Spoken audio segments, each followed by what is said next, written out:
السلام علیکم ورحمۃ اللہ وبرکاتہ۔ دنیا بھر سے اردو زبان کے اندر قرآن مجید کا ترجمہ اور تفسیر سیکھنے کے خواہش مند مرد و خواتین حضرات کو قرآن مجید کتاب حکمت کی ایک اور کلاس کے اندر میں خوش آمدید کہتا ہوں۔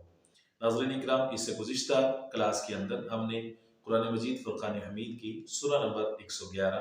سورۃ اللہب کا لفظی ترجمہ چند تجویدی نکات کے ساتھ ہم نے پڑھا تھا، اور آج کی اس کلاس کے اندر انشاءاللہ العزیز ہم سورۃ اللہب ہی کی تفسیر اور کچھ مختصر سی تشریح انشاءاللہ العزیز آپ حضرات کی خدمت میں پیش کریں گے۔ سب سے پہلے تلاوت اور پھر اس کے بعد اس کے تفسیری نکات۔ اعوذ باللہ من الشیطان الرجیم، بسم اللہ الرحمن الرحیم۔ تبت يدا أبي لهب وتب ما أغنى عنه ماله وما كسب سيصلى نارا ذات لهب وامرأته حمالة الحطب في جيدها حبل من مسد صدق اللہ العظیم۔ ناظرین اکرام، آپ نے قرآن مجید فرقان حمید کی سورہ نمبر 111 سورۃ اللہب کی تلاوت سماعت فرمائی ہے۔ سورۃ اللہب جو ہے یہ مکی سورہ ہے اور اس کی 5 آیات مبارکہ ہیں۔ سورۃ اللہب کا شان نزول سب سے پہلے آپ کی خدمت میں پیش کیا جائے گا۔ جو سورۃ اللہب ہے، جیسا کہ اس لفظ سے معلوم ہو رہا ہے لہب، تو یہ جو سورۃ اللہب ہے یہ حضور پاک سید المرسلین خاتم المرسلین آقا کریم علیہ السلام کے ایک چچا تھے ابو لہب، ان کی چونکہ سٹوری اس سورہ کے اندر موجود ہے، اس وجہ سے اس کا نام لہب رکھا گیا ہے، اور چچا کا نام تھا ابو لہب۔ ابو لہب اس کی اصل میں کنیت تھی، اور اس کا جو اصل نام تھا حقیقت میں وہ تھا عبد العزیٰ بن عبد المطلب۔ عبد المطلب جو کہ حضور پاک علیہ السلام کے دادا ہیں، ان کے بیٹے تھے یہ عبد العزیٰ۔ اس کا نام ابو لہب اس وجہ سے پڑا تھا کہ لہب کا مطلب ہوتا ہے شعلہ، اور اس کی جو گالیں تھیں وہ شعلے کی طرح سرخ تھیں، اس لیے اس کا نام پڑ گیا ابو لہب۔ لہب کا باپ یعنی شعلوں کا باپ، یعنی اس کے حسن کی طرف گویا کہ ایک انداز میں اشارہ کیا گیا تھا۔ ناظرین کرام، ابو لہب اور اس کی بیوی ام جمیل دونوں ہی دین اسلام کی اور خاص آقا کریم سید المرسلین خاتم المرسلین شفیع المذنبین حضور پاک علیہ السلام کی ذات عالیہ کی بدترین دشمن تھے۔ قریبی رشتہ داری کا بالکل بھی یہ خیال نہیں رکھتے تھے۔ آقا کریم سید المرسلین حضور پاک علیہ السلام پر سورۃ الشعراء جو کہ سورہ نمبر 27 ہے، اس کی آیت نمبر 214 وَأَنذِرْ عَشِيرَتَكَ الْأَقْرَبِينَ، جب یہ آیت نازل ہوئی جس میں اللہ جل شانہ عم نوالہ نے اپنے لاڈلے حبیب سید المرسلین حضور پاک علیہ السلام کو یہ حکم ارشاد فرمایا کہ محبوب آپ اپنے قریبی رشتہ داروں کو ڈرائیے، تو آقا کریم علیہ السلام صفا کی پہاڑی کے اوپر تشریف لے گئے اور وہاں پر کھڑے ہو کر کے آواز دی، یا صباحا یا صباحا۔ ناظرین کرام، یہ اس زمانے کا ایک انداز تھا کہ لوگوں کو کوئی بڑی خبر دینا مقصود ہو تو وہ شخص جو ہے وہ پہاڑ کے اوپر چڑھ کر کے اس طرح سے بلند آواز سے پکارتا تھا تو لوگ اکٹھے ہو جاتے تھے۔ آقا کریم علیہ السلام نے اس زمانے کا جو یوزول انداز تھا، جو رائج انداز تھا لوگوں تک اپنی بات پہنچانے کا، حضور پاک علیہ السلام نے اسی میتھڈ کا انتخاب فرمایا۔ دفعتاً لوگ سارے کے سارے اکٹھے ہو گئے، جس میں قریبی رشتہ دار ظاہر سی بات ہے کہ بہت زیادہ تھے۔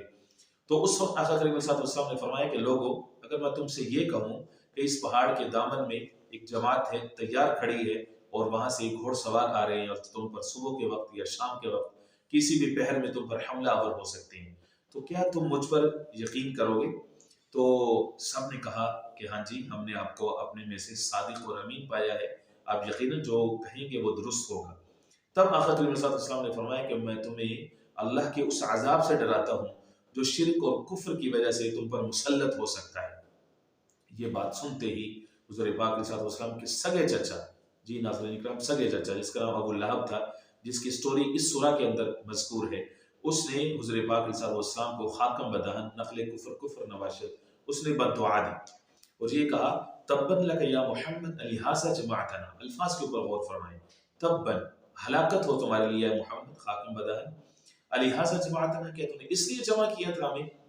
تو اس کے یہ الفاظ، اور بعض روایت میں آتا ہے کہ اس نے ایک پتھر بھی اٹھایا اور وہ بھی اس نے مارا۔ اس بدبخت کے یہ جو جملے تھے، یہ جو اس کا ایکشن تھا، اللہ رب العزت کو اتنا زیادہ ناپسندیدہ اور ناگوار گزرا کہ اللہ جل شانہ عمن والہ نے یہ سورہ نازل فرمائی، جس میں ابو لہب کے لیے نہ صرف بد دعا کے کلمات موجود تھے، بلکہ اس کی تباہی اور اس کی بربادی اور اس کی ہلاکت کا مجدہ بھی اسی کے اندر سنایا گیا تھا۔ اور ناظرین اکرام، اس میں آپ یہ بھی ملاحظہ فرمائیں کہ قرآن مجید کا یہ انداز ہے کہ وہ مستورات یا عورتوں کے معاملات کو چھپا کر کے رکھتا ہے، اور ان کا تذکرہ، اور خاص طور پر ان کو پہنچنے والے امراض یا تکالیف یا عذاب کا تذکرہ قرآن مجید اس طرح سے نہیں کرتا۔ لیکن یہاں پر ابو لہب اور اس کی بیوی کا جرم جو کہ اتنا شدید تھا، اور وہ بہت بڑی گستاخی کے مرتکب ہوئے تھے، اور وہ بھی علانیتاً، تو اس لیے اللہ رب العزت نے اس کا بھی تذکرہ کیا، اور اس کی بیوی کا بھی خاص طور پر تذکرہ فرمایا، جو کہ آیت نمبر 4 سے شروع ہوتا ہے، وَامْرَأَتُهُ حَمَّالَةَ الْحَطَبِ فِي جِيدِهَا حَبْلٌ مِّن مَّسَدٍ۔ رب العزت نے فرمایا تبت یدا ابی لہب وتب، ہلاک ہو جائے ابو لہب کے دونوں ہاتھ، شل ہو جائیں، تباہ ہو جائیں۔ تبا التباب لفظی ترجمے کے اندر ہم بات کر چکے ہیں، ابو لہب کے دونوں ہاتھ برباد ہو جائیں۔ یہ دونوں ہاتھوں سے مراد یہ ہے کہ اس کا سارا کچھ ہے، کیونکہ عام طور پر انسان کی جو کمائی ہوتی ہے تو اس کو ہاتھوں کے عمل سے ہی تشبیہ دی جاتی ہے، استعارتاً ایسے ہی لیا جاتا ہے، جیسے قرآن مجید میں کئی سارے مقامات پر ہے، بما قدمت جداک بما قدمت ایدیہم بما قدمت ایدیکم، تمہارے ہاتھوں نے آگے کیا، تمہارے ہاتھوں نے، ان کے ہاتھوں نے یہ عمل کیا۔ تو ہاتھوں کی کمائی سے مراد نفس ہوتا ہے، یعنی انسان جو کام کرتا ہے۔ اللہ رب العزت نے جو اسی آیت مبارکہ کا جو پہلا حصہ ہے وہ بدعا کے انداز میں ذکر فرمایا، وَتَبَّ، اور پھر خبر دی، اور خبر یقینی بات ہے کہ جو اللہ کی طرف سے ہوگی وہ یقینی ہوگی کہ وہ ہلاک ہو گیا، یعنی صرف جملہ ابھی بدعا تک محدود نہیں رہا، بلکہ سمجھیں کہ وہ ہلاک ہو گیا۔ مَا أَغْنَىٰ عَنْهُ مَالُهُ وَمَا كَسَبَ، اس کے مال نے بھی اس کو کوئی فائدہ نہیں دیا، کیونکہ وہ کہتا تھا کہ اگر محمد صحیح بھی کہتے ہیں صلی اللہ علیہ وسلم، تب بھی میرے پاس اتنا مال ہے، میرے پاس اتنی اولاد ہے کہ میں یہ سارا کچھ دے کر کے بھی اس آنے والی مصیبت سے میں جان چھڑوا لوں گا۔ اللہ رب العزت نے اعلان فرمایا کہ اس کے مال وہ بھی اس کو نہیں بچا سکتا، نہ بچا سکے گا، وما کسب، اور جو اس نے کمایا۔ کسب، کمائی سے مراد انسان کا اپنا خاندان ہوتا ہے، کیونکہ وہ اس کے ہاتھوں کی کمائی ہوتی ہے، اس کے بیوی بچے ہوتے ہیں جن کو وہ کھلا پلا کر کے ان کو بڑا کرتا ہے کہ کل کو وہ اس کے لیے شیل بنیں گے اور اس کے کام آئیں گے۔ فرمایا کہ اس کا مال بھی اس کی کسی کام کا نہیں ہے، اور اس کی اولاد اور اس کی کوئی بھی ذرائع اس کے کسی کام میں نہیں آئیں گے۔ سَيَصْلَىٰ نَارًا ذَاتَ لَهَبٍ، اور یہ شعلوں والی آگ میں اس کو جو ہے وہ داخل کیا جائے گا۔ قرآن مجید کا کتنا خوبصورت انداز ہے، آپ عربی زبان کی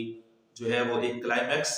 ملاحظہ کر سکتے ہیں۔ لہب، ابو لہب اس کا نام تھا، تو اسی کو ہی اس میں تکرار کے ساتھ رکھا لہب، کہ شعلوں والی آگ میں، اس کو دنیا میں لوگ ابو لہب کہتے ہیں اور یہ اپنے حسن پر ناز کرتے ہیں، ہم اسی طرح کی شعلوں والی آگ میں جو ہے وہ اس کو جلائیں گے اور اس کو داخل کریں گے۔ فرمایا اس کی عورت، اس کی بیوی، حمالۃ الحطب، جو کہ لکڑیاں اکٹھی کر کے لاتی ہے۔ حمالہ کا جو لفظ ہے یہ حمل سے نکلا ہے، حمل کا مطلب اٹھانا ہوتا ہے، یہی سے حامل وہ شخص جو کوئی بوجھ اٹھاتا ہے اس کو حامل کہتے ہیں، اور عورت کو حاملہ کہتے ہیں جب اس نے بچے کا بوجھ اٹھایا ہوتا ہے۔ اور حمال جو ہے یہ اس میں مبالغہ ہے، حمال مذکر کے لیے ہوتا ہے اور حمالہ یہ مؤنث کے لیے ہوتا ہے۔ چونکہ یہاں پہ مؤنث کا تذکرہ اس کی بیوی کا، اس لیے صیغہ کی بھی مذکر کرایا گیا، حمالۃ الحطب۔ حطب کہتے ہیں ایندھن کو، لکڑیوں کو وہ اکٹھی کر کے لاتی تھی۔ گویا کہ ان کی کنجوسی اور ان کا جو شغل تھا اس کا بھی تذکرہ اس میں بطور استہزاء کے کیا گیا،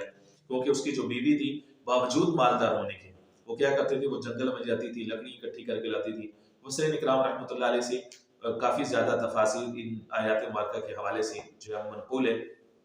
ایک تو اس کی جو خسیس جو اس کی عادت تھی اور اس کا جو بخل تھا، کنجوسی، وہ واضح ہو گئی کہ مال ہونے کے باوجود جو ہے اس کے اندر زیادہ مال اکٹھا کرنے کی ارج یا چاہ تھی، وہ یقیناً شریعت کے اندر ناقابل جو ہے وہ برداشت ہے، اس کا تذکرہ موجود ہے۔ اور پھر وہ کیا کرتی تھی کہ وہ لکڑیوں میں سے جو خاردار ہوتی تھی ان کو حضور پاک علیہ السلام کے راستے میں بچھایا کرتی تھی۔ تو ایسی بدبخت خاتون کا تذکرہ رب العزت نے اس انداز میں فرمایا، فی جیدہا حبل من مسد۔ انجام کار کو کیسے پہنچے، اس کا جو خامن تھا